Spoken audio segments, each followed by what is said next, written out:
So guys, welcome back to another video. This is another soccer type reaction or football, whatever you want to call it. And this one is a player by player comparison of the US men's national team versus L3 national teams. I assume that's Mexico. I might be wrong with that. I'm not aware of that nickname, but I'm pretty sure that's Mexico.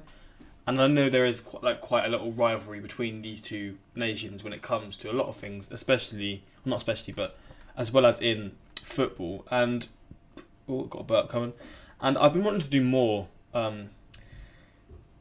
sort of soccer type reactions. I do really enjoy these sort of videos because it's something that I feel like I'm actually sort of knowledgeable enough to sort of talk on and sort of give my opinion, and people do enjoy my reactions of this type of stuff as well. And my past reaction to this guy's video did very, very well, and he's actually grown a lot from that, so fair play to him, shout out to him. Check his channel out if you haven't already, because he's doing bits, to be fair. I swear last time I did a reaction to his channel, he had like a K subscribers, so I mean he's doing bits, man. But yeah, I just want to see more of these types of reactions and just suggest some things you want to see in future, whether it be player compilation type videos, or sort of videos that sort of explain players from individual nations or leagues, or whatever you want me to do. Informational type videos or like highlight videos, I'm down to do more. It's just like finding what people want me to react to. But also I do want to start doing live streams to like football games, whether it be Premier League or international games, like whatever it be. I would love to do this sort of stuff. I just don't know if there'd be anyone who'd want to see them kind of live streams, but I mean we'll see in the future, right? But yeah, I mean you guys do enjoy these reactions and I'm definitely down to do more, but I'm just gonna get into this one because I mean there's no point rambling at this point. But again, check this guy's channel out, 11 Yanks. Gonna leave a link in the description because I mean I'm basically just reacting to his video, but show him some love if you haven't already. And yeah, man, let's get into this one. Hey guys, it's actually got a lot of dislikes as well, 444 dislikes. So maybe a controversial one, but we'll see in this what's up? one. Welcome back to 11 Yanks Breakdown, where we discuss all things USMNT. I'm Pete Douthat, and today we are doing a player-by-player analysis of the starting lineups of the USMNT versus El Tri. So basically what we're going to do is we're going to go position by position, and we're going to compare and contrast the US starting player versus the goalkeeper versus goalkeeper, right back versus right back, etc., etc. starting player. Now, this starting lineup isn't necessarily the lineup that I would go for the USMNT, but it's the lineup that I think is most likely if we had a game tomorrow. And that's what's crucial here. You don't get points for potential, and you don't get points for regression. So, for example, a 20-year-old American player will be judged on how good he is today, not how good he could be in 2 years. Or a 34-year-old Mexican player will be judged on where he is today, not on the fact that he's declining and might not even be relevant a year or two. That's definitely, I feel like that's definitely Hernandez, Chicharito, or Little P, who actually is one of my favourite players of all time. Growing up, he was my favourite player, but he was a very, very good player at United, did bits at Leverkusen, came back to West Ham, started alright, then he just dropped off. He went to like Sevilla, was poor there, I'm pretty sure, and then he went to LA Galaxy, I think, or the other LA team, and I don't know how he's done there, but he's nowhere near the same level player as he was a few years back. So I like how he's sort of explained that, so you can understand why he's not in there as opposed to maybe a young Mexican or a young US sort of player up and coming who's just got a lot more sort of about them. From that. And yes, I'm a USMNT guy, but I'm going to try to be objective and look honestly at these players, and I've watched a lot of every single player we're going to talk about, and look at them from a critical lens and say just how good are they. Now we're going to give each of them a score from 1 to 10, and here is the ratings key for us to look at so you know what we're dealing with. 10, top 10 in the world in their position. 9, top 25 in the world in their position. 8, very, very good. 7, competent. 6, kind of inconsistent, and 5, lacks actual quality. So that'll help you evaluate what we're looking at when we're talking about player ratings. And then what we're going to do is we're going to add all of them up at the end and see how both teams come out. Now, whoever wins this point system doesn't mean that they automatically have a better team. There's a lot of things that go into it. Tactics, coaches, systems, cohesion, all of that plays into it, but it is an interesting look at where the US is at versus where Mexico is at this point right now if we had a competitive game tomorrow. All right, and starting at the very top. Ochoa, that's a throwback. I didn't even know he was still playing. Well, he's the one who had that crazy save in the World Cup, isn't he? That crazy save like 2014, I'm pretty sure. And he's 35 now. Zach Stefan as well. He's been doing well for City recently. Like, he's been playing as a number one keeper. So, I mean, this is going to be an interesting one because Ochoa, based on his career, but Stefan, he's the up-and-coming guy, and he has been playing for City as well. So I'm interested in seeing how he ranks Top, these. we have Guillermo Ochoa versus Zach Steffen. So 10 years age difference between these two guys. Ochoa, in his prime, was probably a 9, as in one of the top 25 goalkeepers in the world. Zach Steffen is still on the rise. Where are they today? I'm going to give Ochoa a 7 out of 10. The last couple of years, he's been on a clear decline in Europe, and then he moved back to Liga MX, and last season we saw him be a little bit inconsistent, but he has since stabilized, and in the last few Mexico games, he was very good. I'm giving Guillermo Ochoa a 7 out of 10. I'm also giving Zach Steffen That's a fair one, out I'd of say, 10 because I actually. think he's a competent goalkeeper, but I don't think that he's been lighting it up either for the US or for Manchester City. He's still growing, he's still young for a keeper, he has a lot to learn. I'm giving him a 7 for now. I think that's a fair one based on how he sort of explained it at the start. Maybe people would be like Ochoa because he has had that sort of career and he's shown that he's a top level keeper, but especially basing it off now, Stefan has been doing well for City from what I've seen. Watched the Chelsea game yesterday, he did well in that. I mean, Chelsea were poor anyway, but it does show. I mean, I think it has a fair scoring, but maybe this is the type of stuff that people get triggered by because they think Ochoa's had the long career, he's done all these things, but I mean, it's down to opinions, right? Now, next up, we have right backs, and there's Luis Chaka Rodriguez versus Serginho Dest. I know that Rodriguez from FIFA. I don't actually know anything about him. Now, I'm going to be honest. I think that Chaka Rodriguez is probably one of the weakest links on the Mexico national team. They don't have a lot of really strong right backs, so he's kind of been the default right back. He's liable for a couple of defensive errors for both What's happened to Miguel León? Is he not a right back? Is he a left back? Or is he a winger? club and country.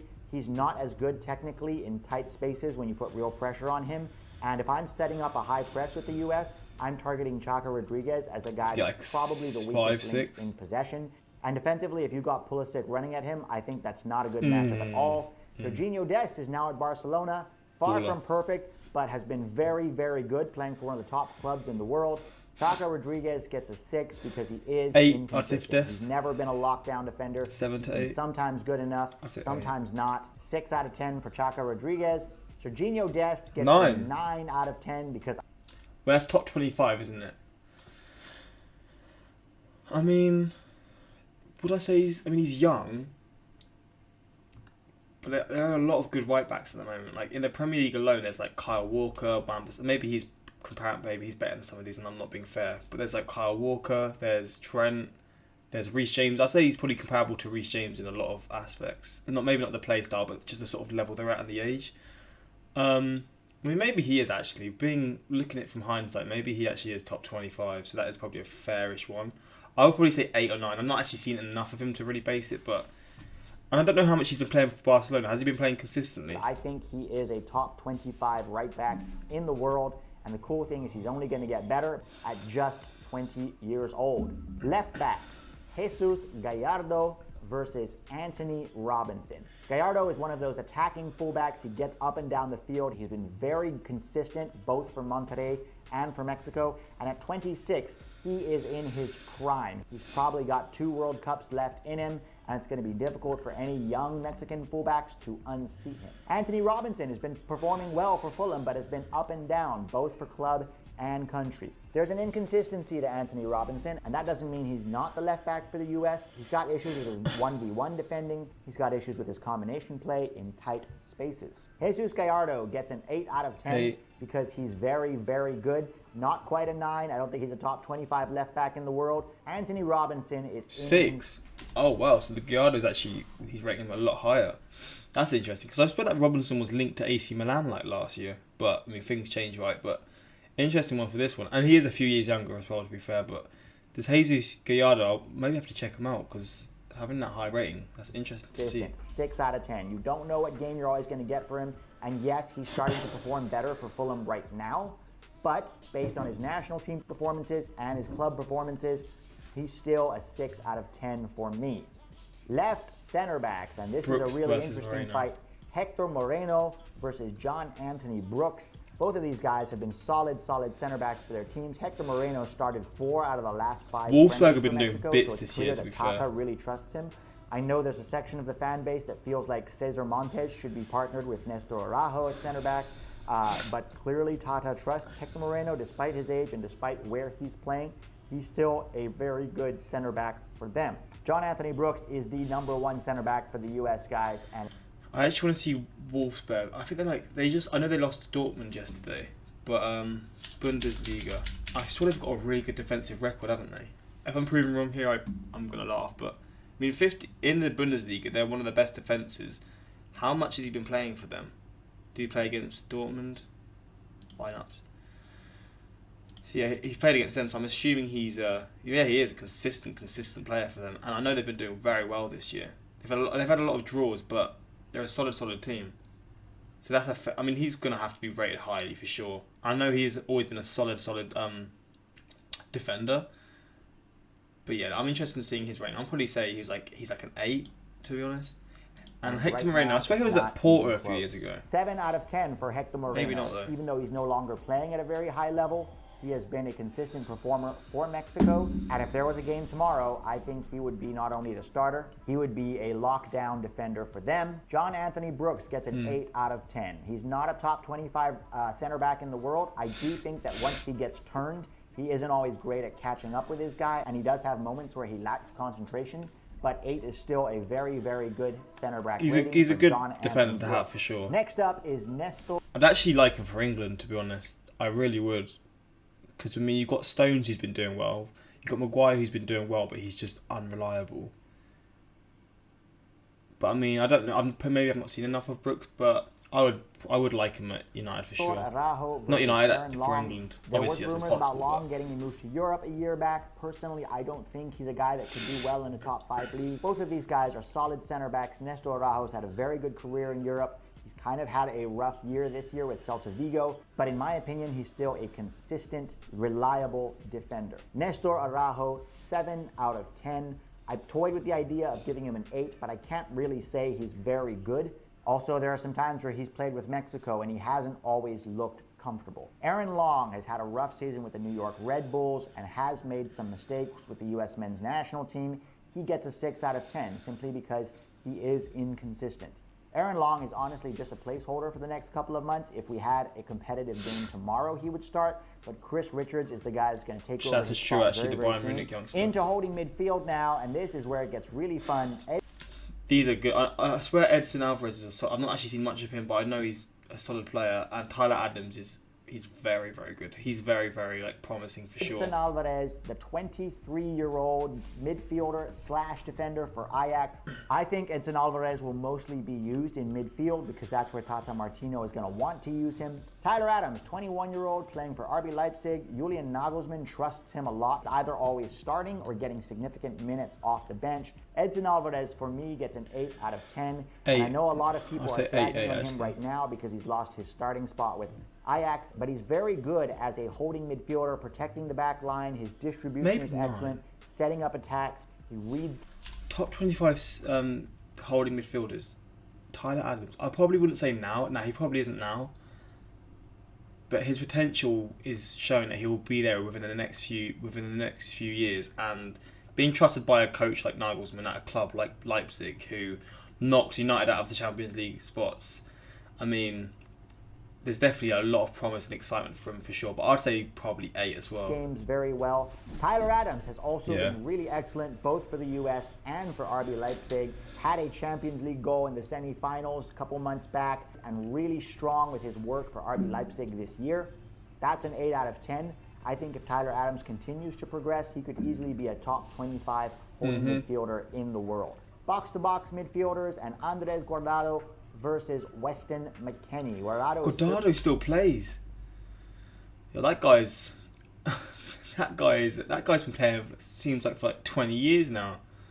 And he's 35 too, and he's still playing for Betis at a high level. 35. And McKennie, I mean, I'd probably say, I don't know how he's doing now, to be honest. I can't really speak on him now, Guardado. And I know Betis are struggling quite a lot this year. But Weston McKennie, he's an exciting player, and he's playing for Juventus quite a lot as well. So there's obviously fair excitement for him, because when you've got someone like McKennie and Tyler Adams in the same midfield, both young, both promising, I mean, there's reason to be excited there. But yeah, I mean, you're seeing this video and you're seeing a lot of younger players for the. I should say that actually, Edson, the guy we just saw for Mexico, he's pretty young, but for me, McKennie has to take this. Maybe based on their career, Guardado, but I'd probably say I can't really judge Guardado. I'm going to judge him on his career, to be honest. I'm going to say probably like 8. McKennie as well. It's got to be at 8 for sure. Still featuring regularly for Real Betis, has a lot of experience, is a very intelligent midfielder, doesn't cover as much ground as he used to. In my opinion, has been Mexico's best midfielder for the last 10 years. Age is slowing him down, but right now, Andres Guardado is still a top midfielder for me. Weston McKennie, at 22 years old, playing for Juventus, is on the rise. A lot of people doubted him when he went. He scored a screamer recently, didn't he? Playing at that level. But every time you raise the bar for Weston McKennie, he absolutely rises to the occasion. Andres Guardado gets a 7 out of 10 because he's steady and consistent. That's fair. He Maybe isn't I wasn't going to fair dominate the midfield as much as he used to, and that probably bumps him down a notch from being an 8. He's still a guy that Mexico wants starting in their midfield as that box-to-box guy. Weston McKennie, 8 out of 10. Thing I say about Guardado, if you have like a good sort of players, like good midfield around him that are sort of suited to him, he can perform to a high level, but he is old. They're 35, 36 soon. So that is probably why he's not the same level as he was, because age does play a big factor in football. And Man. definitely It really not does. a top 25 box-to-box midfielder in the world, but still very, very good. There's a reason Pirlo trusts him in the big games. A lot of people see McKennie as a bulldog in midfield. I think he's got more than that. His ability to arrive late in the box, to score goals, to spring attacks, to turn a defender and dribble into space is way underrated. Total currently stands at 50-52, and here is where it starts to get fun. Attacking midfielder. Hector Herrera versus Gio Reyna. Both of these guys playing at a very high level. Herrera. Does Herrera play much? Because I know Atletico are fucking destroying the Liga. And I know he plays for Hector. And I know he's always been a very, very good player. Like for Porto, etc. He's not actually playing that. He's actually playing quite a lot, to be honest.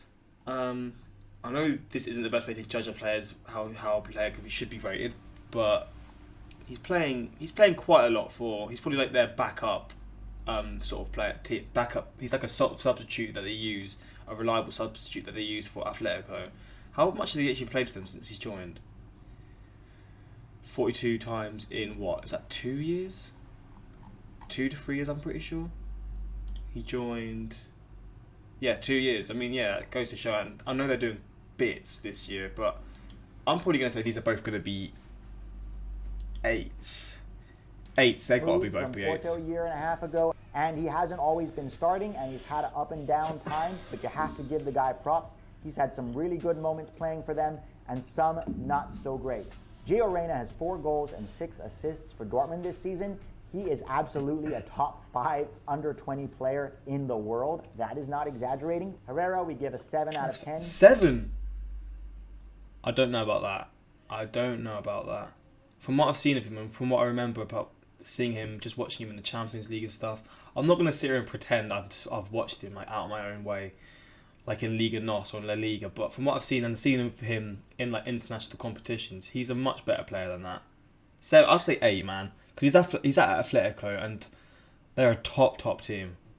So I'd say that's a bit unfair, but it's opinions, right? He would probably be an 8, but the last year and a half with Atletico Madrid, he hasn't always been top of his game. 7 out of 10, though, still a huge threat. Reyna's got to be an 8, right? Now, I struggled with this rating for Gio Reyna. 8.5? Because I don't think he's a 9. He's not quite a top 25 attacking midfielder in the world yet, but he's not that far off. Currently, Borussia Dortmund's best attacker with Haaland out. I'm giving him an 8. That's true. Sancho's been poor. And the fun one that everybody's waiting for, Chucky Lozano versus Chucky, however you say it, versus Pulisic. This is a nice one. I'd say they're both 9s, to be honest. Both 9s. Would you say Pulisic is close to top 10, but left wingers, or is it just wingers in general? Because there's left wingers like, I can't even think off the top of my head right now. You've got Neymar, Hazard, who's not been great, but he's still top 10 no matter what you want to say. I actually can't think. I can't think off the top of my head. Rashford, I would say Rashford, but maybe that's my bias. Maybe think of them. I just can't think. Sane, Coman's a good player. It's probably like level with Coman, I'd say. Maybe a bit high because Coman's had a lot of injuries, but he has been good this year. I mean, maybe he is top 10, you know. I'm not able to think off the top of my head. Let's actually search up left wingers because I can't think off the top of my head right now. Left wingers football. Ronaldo's not left winger anymore. So Mane. Oh, I could not forget about Mane. Fucking hell. Sterling, he plays on both sides, but he's not been great. But I'd say Sterling, actually, that's true. Di Maria, he plays more on the right, but Son's a good shout. Mbappe does play there. So maybe not top 10, actually.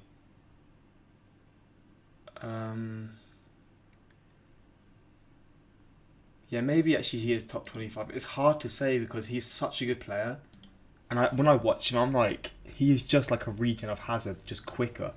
Like, his dribbling is ridiculous. And Chucky as well, man. He's nasty. He's a nasty player. He's so quick.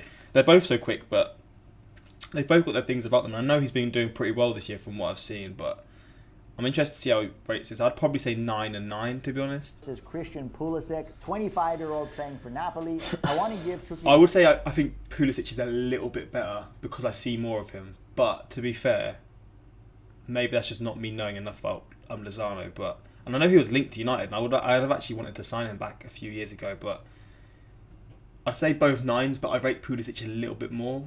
But again, who am I to say anything? Who cares about my opinions? Lozano props here because he was at PSV Eindhoven and crushing it, and he made that jump to Napoli, which was a very tough jump. He was crazy in PSV. It's a whole different level going from Holland to a top 5 league in the world, and he struggled the first year, but he didn't quit. He put his head down, and now this season he's really starting to show his quality. He has like 6 or 7 goals, 2 or 3 assists.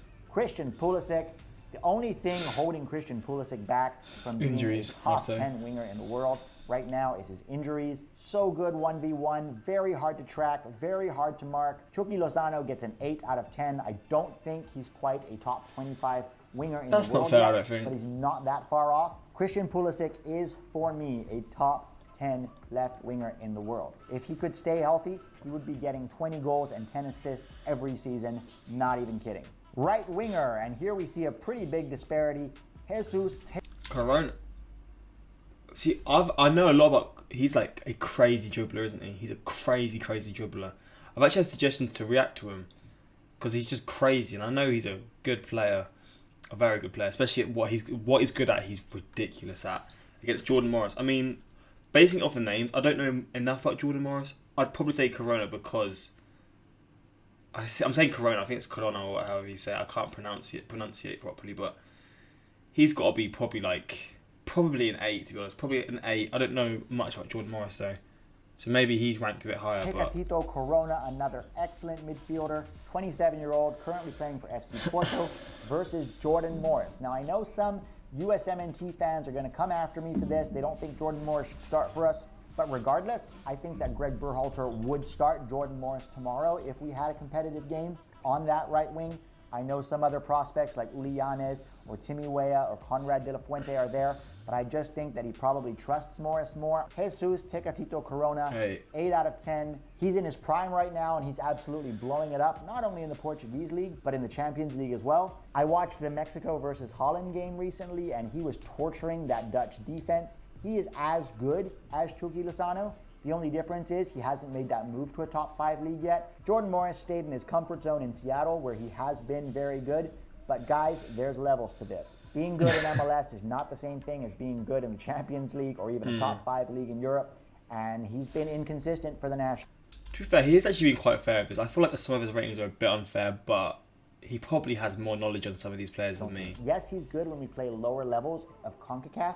But the minute you go up a level, like when we played Mexico in the Gold Cup last year, he was completely anonymous. Center forward. Jimenez is before his head injury, because you see how much Wolves are struggling. I know about Josh Sargent. I know he's a very good up and coming talent. But Jimenez, man, I would probably say he's definitely a 9. There was a point where I wanted United to sign him. It's just his age. I like sort of United signing players a bit younger and then sort of growing into them. But I mean, he's definitely.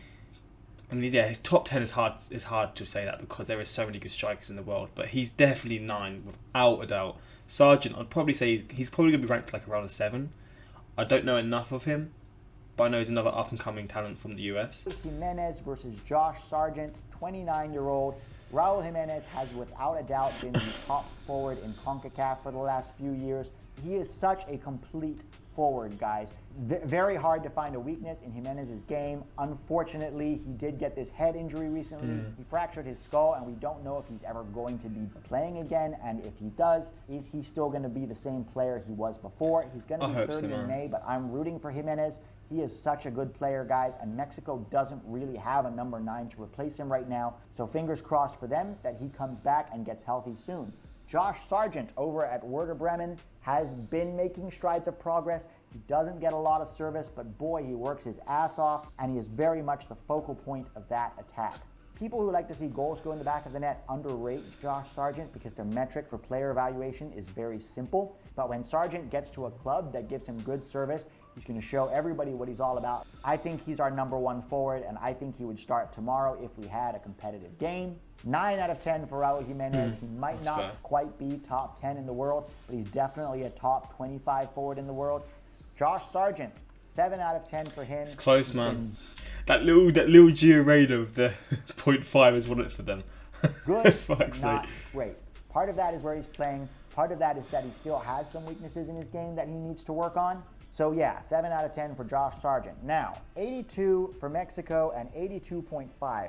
And here's the X factor that really matters. Tata Martino versus Greg Berhalter. And to be fair, this metric is going to matter even more than the player metrics because each of these guys has a massive impact on their entire team. Tata Martino has been a success wherever he went. Greg Berhalter was somewhat successful with Columbus Crew, but has some major flaws, in my opinion, as a coach. Tata Martino gets 9 out of 10. Greg Berhalter gets a 6, simply because he's been inconsistent. In 2019, I would have given him a 2 or a 3. He got his tactics wrong, he got his player selections wrong, and his in-game management was terrible. Now this year, we've had a couple of friendlies where he's changed his tactics, and he does seem to be improving in that regard, and his player selection has improved a lot. Unfortunately, I still haven't seen anything from his in-game management that gives me a lot of confidence in Greg Berhalter, so I'll be keeping my fingers crossed for him in 2021 when we actually play competitive games. Now, Tata Martino brings the score up to 91 for Mexico and 88.5 for the US. I don't want to get too much into the future, but the reality is, if you look at these starting... Well, I was going to say that the US team was a lot younger. There's a lot of like young players, and there's a lot of players for the Mexican team who are like in their prime, like him, and there's Corona, I can't say his name. You've got Lozano, who's not in his prime, but he's going to start hitting his prime soon. Hector Herrera, like all these players. So I mean, it is you do see this and you do realize, like, I do think the Mexican players probably could have got a few more ratings here and there, but maybe that's just because I'm sort of basing this off of things and I'm not actually seeing them play enough. But when you look at the age, within a few years, it's going to be different. Obviously, there's going to be a lot of Mexican youngsters coming through. I know there's that what's his name? Is it... what's his name? He's a striker, like a left mid striker. Youngsters. What's his name? I can't think of his name. Not FIFA, Mexican young striker. I swear he's a striker. I swear it's like M. His name begins with an M or something. It's not going to come up, is it? Oh, I can't think of... Macias or whatever his name is. I can't pronounce it. Macias. Is he still like a promising player? I don't know if he's doing as well now. I know there was a point where he was. He's still getting the goals and stuff, and he's linked to Borussia Dortmund. This was last year, but I don't know much about him. But maybe he'll be a future player. But starting lineups, same with the US, man. I mean, the US have got ballers coming through. If Yunus Musa stays and plays for the US, got another starlet coming through. You've got Reyna, Dest. You've got Josh Sargent, who I don't know much about, but he's obviously a promising player. You've got Pulisic. I mean, there's a lot of excitement there, and there's a lot of reason to be excited because there's a lot of players just breaking through, man. And there's recently been that player from the US who's been linked to like Juventus, Club Brugge, Roma recently. I don't know who he plays for, but I know he's another promising player that's coming through. His So, I average mean, age is 29, and the US's is 22. Right now, I think Mexico a lot of reason to be excited, man. Especially with Tata Martino there. Part of that depends on whether or not Raul Jimenez can ever make a comeback. I think a year or two from now, it's going to be a very different story. A lot of Mexico's guys are aging. Herrera, Guardado, Moreno, the goalkeeper Ochoa. I'm going to do another video at some point in the future talking about the future of Mexico's national team versus the future of the U.S. men's national team. And it is not quite as tight or as close as this one. The U.S. is producing players at a level that Mexico just isn't right now. That's it for now, guys. I mean, it's a fair point. The US are producing ridiculous players. Lost me when you gave Lozano an 8 and Masulisic a 9. Talk about being biased. It was done dirty. Hector Herrera. Hector Herrera deserves an 8 right now. He's a legit starter for Atletico. People hate this, don't they? This USA team looked like a high school team last game I saw. What the? To be fair, they were a young team that they fielded, weren't they?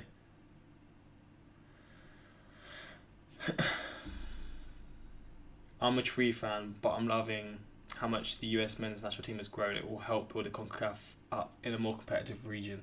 I like that opinion actually, because a lot of people from both countries just like seeing the other fail.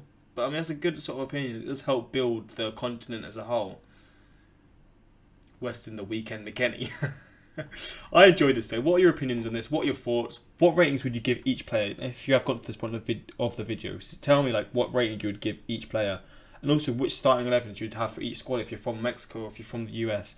Because again, my knowledge isn't 100% there. This is something I'm a bit more I know a bit more about, but I'm still not 100% sort of like, I know I'm not correct with what I say, and I know my opinions are probably just being laughed at, but hey, I'm just here to watch and here to sort of see the comparisons. But if you're from either nation, what do you think the futures for both of your countries, if you're from Mexico, if you're from the US, the futures of your countries' footballing hopes, like what the futures are like? Do you think you can compete come like for the World Cup in 2022, 2026?